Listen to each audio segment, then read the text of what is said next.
오늘 우리에게 주신 하나님의 말씀 요한복음 15장 1절에서 7절까지 말씀입니다.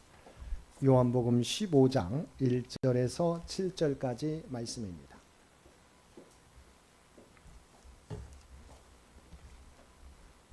우리 주신 말씀 15장 1절에서 7절까지 우리 한 절씩 교독합니다. 나는 참 포도나무요 내 아버지는 농부라.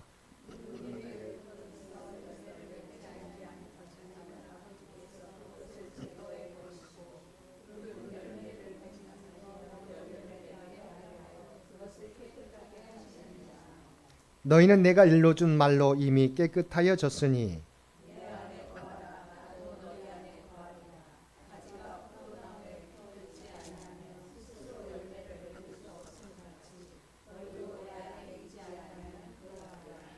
나는 포도나무요 너희는 가지라. 그가 내 안에 내가 그 안에 거하면 사람이 열매를 많이 맺나니 나를 떠나서는 너희가 아무것도 할 수 없음이라.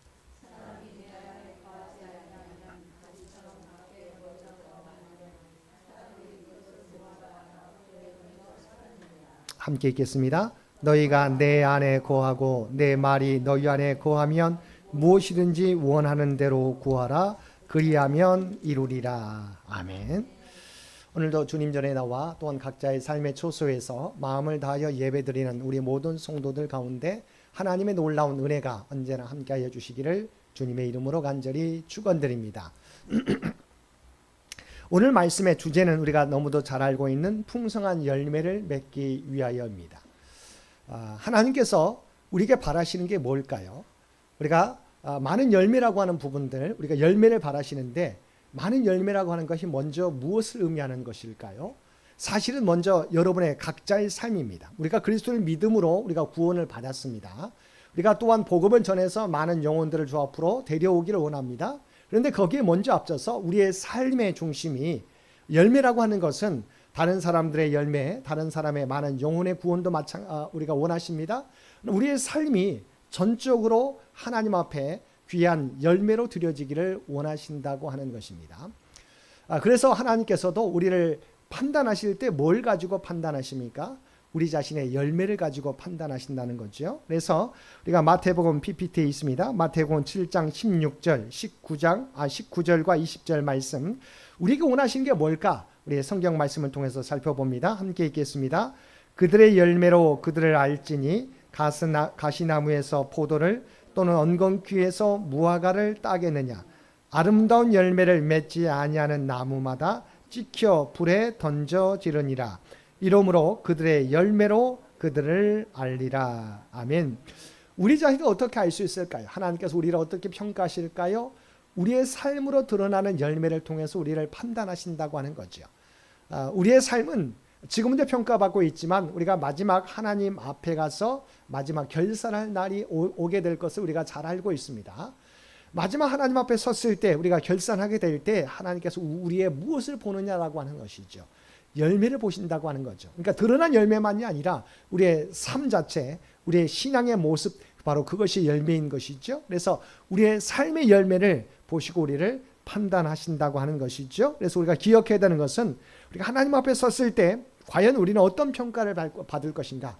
나는 어떤 열매를 맺어서 하나님 앞에 어떤 평가를 받을 것인가를 우리가 늘 기억하며 살아가야 된다고 하는 것이죠. 그래서 우리 주님께서도 우리가 두 차례나 성전 정화 사건을 벌이셨는데 또한 우리가 무화과 나무를 저주하신 것을 우리가 너무도 잘 알고 있습니다. 무화과 나무의 열매가 맺힐 것을 기대하는데 맺히지 않는 것을 보면서 우리가 저주하셨어요. 그래서 왜 예수님은 저 무화과 나무를 가지고 저주하셨을까? 상징적이죠. 그러니까 일반적인 것은 우리가 일반적으로 나무든 어떻습니까? 대부분 겨울을 지나가 봄에 이렇게 있었을 때 먼저 잎이 나고 그 다음에 나중에 열매를 맺지 않습니까? 그런데 무화과 나무는 좀 특이해요.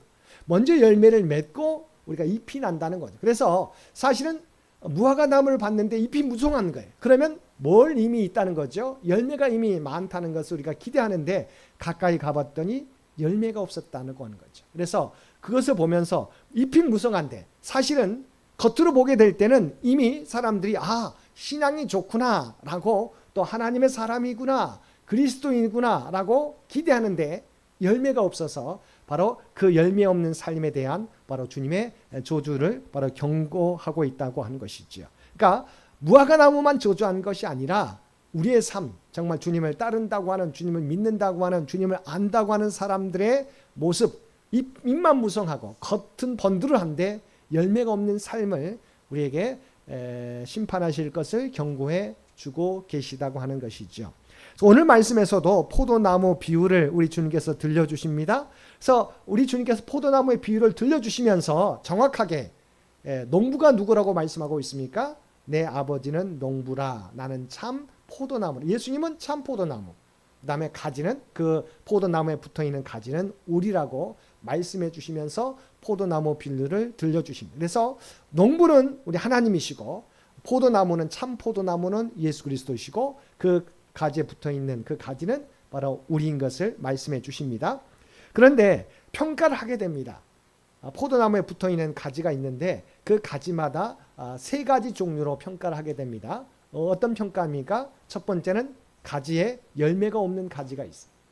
가지인데 열매가 없는 가지. 두 번째는 열매가 있지만 작게 열리는 가지. 그러나 세 번째는 풍성한 열매를 맺는 가지, 세 종류로 나눌 수 있다고 말씀해 주고 있어요. 여기서 주님께서 말씀하신 것은 포도나무에 붙어있는 가지이기 때문에 우리가 성도들을 의미하는 것이지, 이미 포도나무에 붙어있지 않은 가지는 이미 우리가 이 평가에서 제외되는 것이죠. 이 말은 그럼 무슨 말입니까? 바로 믿는 자들을 향한 하나님의, 주님의 경고의 말씀이라고 하는 것이죠. 포도나무 비유는 믿는 자들에 대한 경고다. 그래서 세 종류의 그리스도인이 있다. 성도가 있다. 어떤 세 종류입니까? 가지에 붙어 있지만 열매가 없는 가지. 두 번째는 붙어 있어서 조금의 열매를 맺는 가지. 세 번째는 풍성한 열매를 맺는 가지로 나눌 수 있는데, 바로 주님께서는 이 종류에 따라서 우리를 대하신다고 말씀해 주고 있습니다. 자, 그 부분을 우리가 살펴보겠습니다. 자, 세 가지 가지에 따라서 우리가 주께서 구별해서 차별적으로 대우하시는데, 첫 번째는 뭐예요? 가지에 붙어 있는데, 그러니까 포도나무에 붙어 있는데 열매가 없게 될 때 어떻게 하신다고요? 그것을 제거해 버리신다고 말씀해 주고 있습니다. 열매 맺지 아니하는 가지에 대해서 우리 주님께서는 제거해 주신다, 제거하신다라고, 무서운 말씀이지. 포도나무에 붙어 있는데 열매가 없는 가지는 주께서 결산의 날에 제거해 주신다, 제거해 버리신다. 그래서 오늘 15장 2절 말씀 함께 보겠습니다. PPT에 있습니다. 함께 읽겠습니다. 물은 내게 붙어 있어 열매를 맺지 아니하는 가지는 아버지께서 그것을 제거해 버리시고. 2절 상반절 말씀입니다. 자, 주님께서 분명히 말씀해 주셨어요. 포도나무에 붙어 있는 가지인데 열매를 맺지 못하게 될 때 어떻게 하신다고요? 아버지께서, 농부이신 아버지께서 그것을 제거해 버리신다. 그러면 이 가지는 어떤 나무일까요? 붙어 있는데, 포도나무에 붙어 있는데 열매를 맺지 못하는 가지는 상징적인 것이죠. 두 가지 의미를 살펴볼 수 있습니다. 먼저 유대인들을 의미합니다. 어떤 유대인입니까?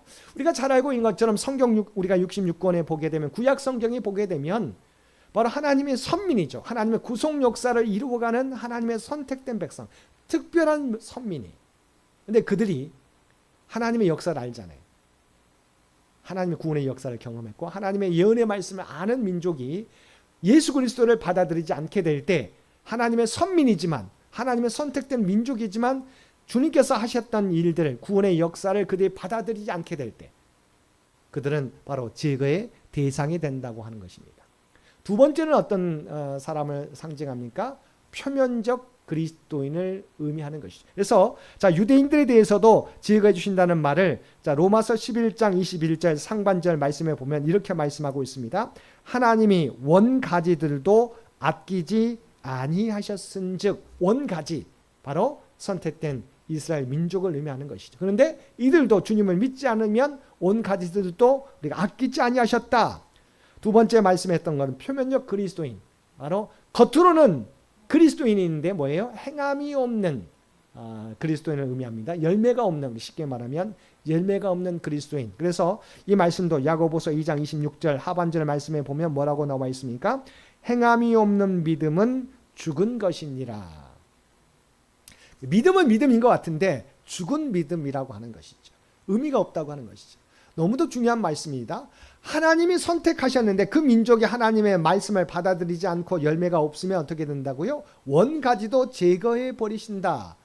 그렇잖아요. 그래서 뭐라고 말씀하셔요? 하나님이 원가지들도 아끼지 아니하셨은즉, 원가지도 아끼지 아니하셨다.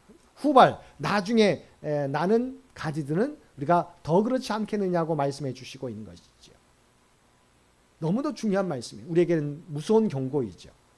하나님의 선택된 백성이에요. 하나님이 선택하신 민족이에요. 그런데 그들이 하나님의 말씀을 어기고 불순종하게 되었을 때 원가지들도 아끼지 아니하셨다. 우리들 향한 하나님의 경고죠. 우리는 이방인이었잖아요. 사실은 이스라엘 민족과는 전혀 상관없는데 그리스도의 복음을 받아들임으로 하나님의 거룩한 백성이 되었어요.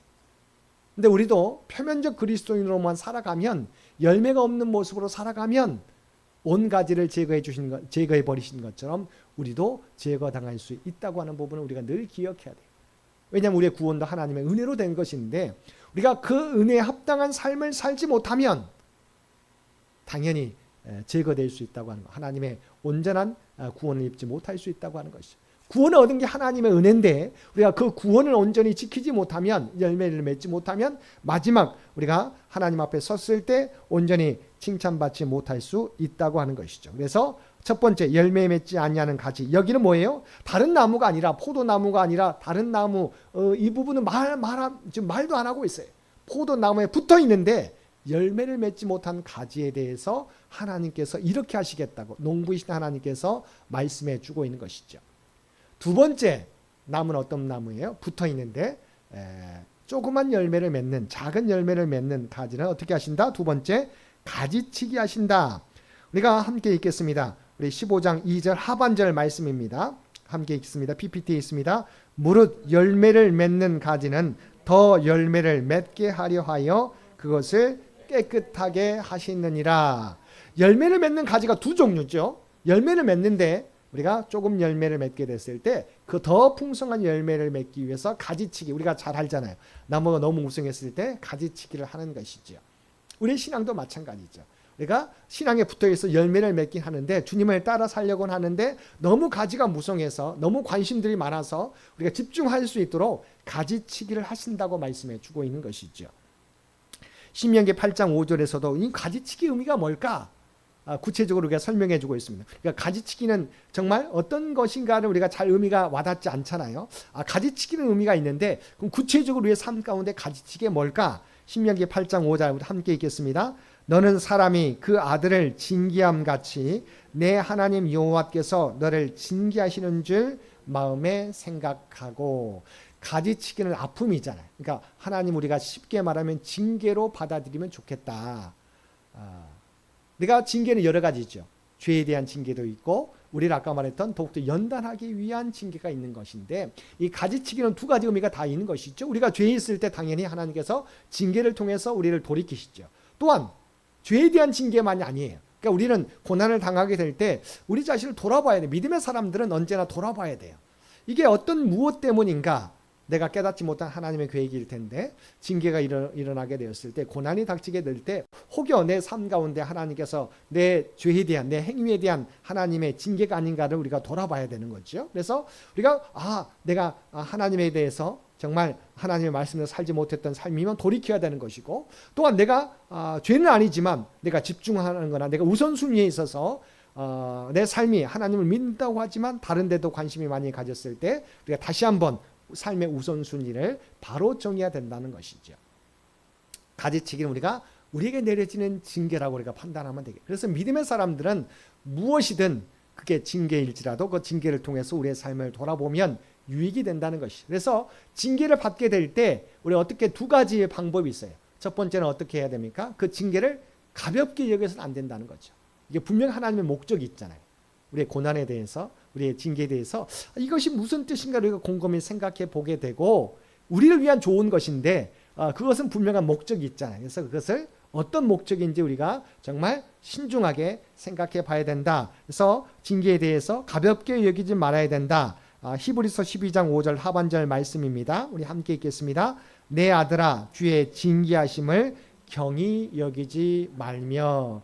분명히 뭔가 하나님께서 우리에게 경고하시기 위해서, 우리에게 뭔가 알려주시기 위해서 고난이나 징계를 하시게 될 때 그것을 우리가 주의 깊게 봐야 돼요.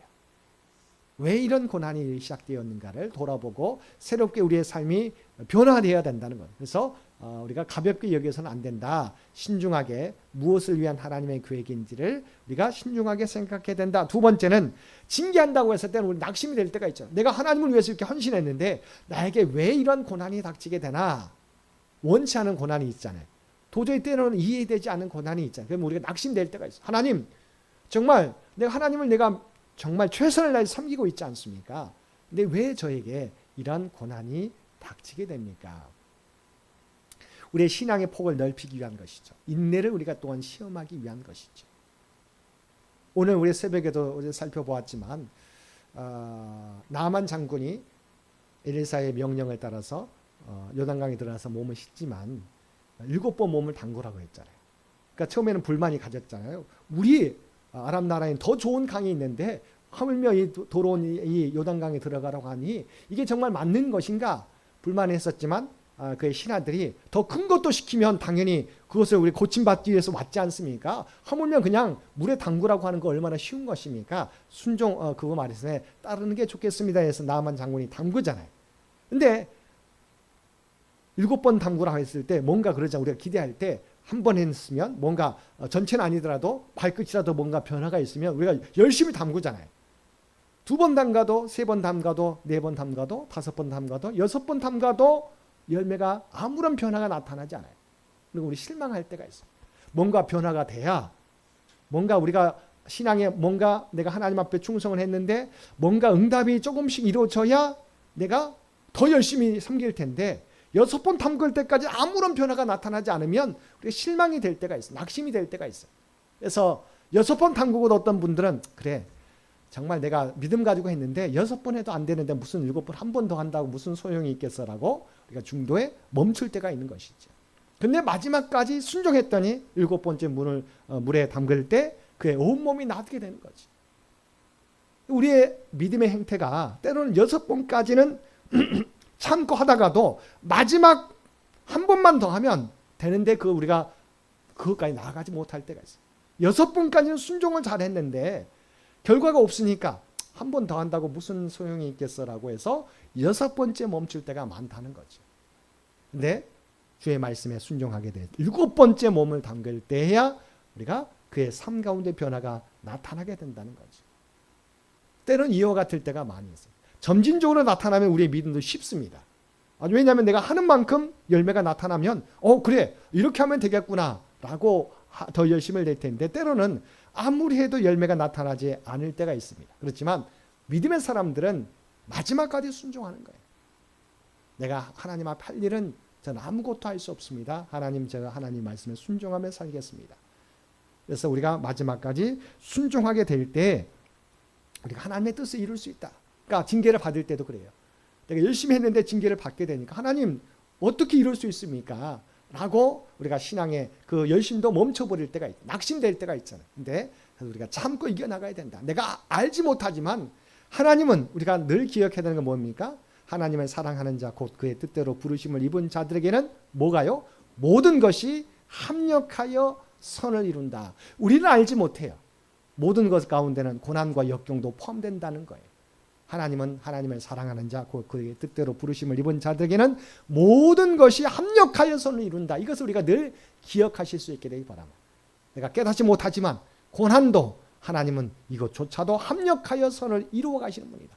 끝은 합력하여 선을 이루는 것이다. 그래서 지금은 내가 고난이고 고통이고 낙심이고 우리가 절망이 있지만 하나님 이것조차도 우리를 위해서 가장 하나님의 선한 역사를 이루어갈 것이라고 하는 믿음을 가지고 참고 인내하고 믿음의 자리를 지키며 나아가면 하나님의 놀라운 역사를 우리가 이루게 된다는 것이죠. 그래서 고난을 당하게 될 때 두 번째 태도는 뭐예요? 우리가 낙심하지 말아라, 절망하지 말라고 하는 거죠. 하나님 왜? Why me? 왜 나입니까?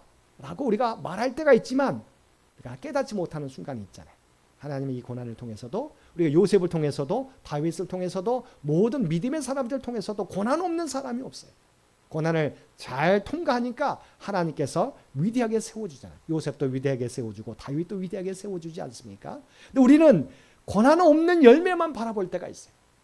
믿음의 성경에 나오는 많은 사람들은 다 고난을 이겨나갈 때에야 열매를 맺게 된다는 사실을 기억하시고, 우리가 고난 당하게 될 때 우리가 절망하지 말아라. 우리가 하나님의 징계를 받게 될 때 우리가 절망하지 마라, 낙심하지 말라고 하는 것이죠. 그래서 히브리서 12장 5절 우리가 하반절 말씀입니다. 함께 읽겠습니다. 그에게 꾸지람을 받을 때 낙심하지 말라. 꾸지람을 받을 때 낙심하지 말라. 그 다음에 이어지는 12장 11절에 13절 말씀입니다. 우리 함께 읽겠습니다. 무릇 징계가 당시에는 즐거워 보이지 않고 슬퍼 보이나 후에 그로 말미암아 연단받은 자들은 의와 평강의 열매를 맺느니라. 그러므로 피곤한 손과 연약한 무릎을 일으켜 세우고 너희 발을 위하여 곧은 길을 만들어 저는 다리로 하여금 어그러지지 않고 고침을 받게 하라. 아멘. 여기서 중요한 부분은 우리가 첫 번째 부분, 무릇 징계가 당신은 즐거워 보이지 않고 슬퍼 보이나 그러잖아요. 징계를 받게 될 때 누가 그것을 즐거워합니까? 슬퍼 보입니다. 그러나 후에 그로 말미암아, 징계로 말미암아 연단받은 자들은 의와 평강의 열매를 맺게 된다. 이게 하나님의 계획이에요. 그래서 비록 징계 받는 중에 즐거워하는 사람은 아무도 없어요. 슬픔이에요. 고통이에요. 고난이에요. 그러나 그것을 이겨나가면, 그것을 지나고 나면 그로 말미암아 연단받은 자들은 의와 평강의 열매를 맺느니라. 그래서 항상 성경에 나온 위대한 믿음의 사람들이 다 고난의 통로, 고난의 과정을 잘 통과했다. 연단의 과정을 잘 통과한 후에야 열매를 맺게 되었다는 사실을, 모든 것이 합력하여서는 이룬다는 사실을 기억하시고 징계 받게 될 때 가볍게 여기서도 안 되지만 낙심해서도 안 된다고 하는 부분을 기억하실 수 있게 되기를 바랍니다. 그래서 구체적으로 우리의 우선순위를, 삶의 우선순위를 점검해 봐야 돼요.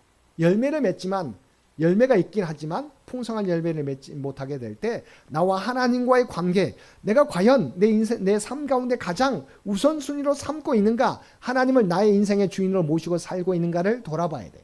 나와 하나님과의 관계. 두 번째는 가정의 관계. 중요한 것은 하나님이 세운 기관이 두 개예요. 하나님 직접 세운 기관이 뭐예요? 첫 번째는 가정이죠. 아담이 혼자 독주하는 것이 보이게 좋지 않아서 가정을 이루게 하시잖아요. 그러니까 가정이 먼저 하나님은 온전히 세워지기를 원하시죠. 두 번째는 교회잖아요. 그래서 바로 내 가정에서, 내 가정에 아무리 삶이 바쁘더라도 내 가정에서 하나님의 믿음의 공동체를 바로 세워가는 것들을 보여줘야 된다는 것이지요.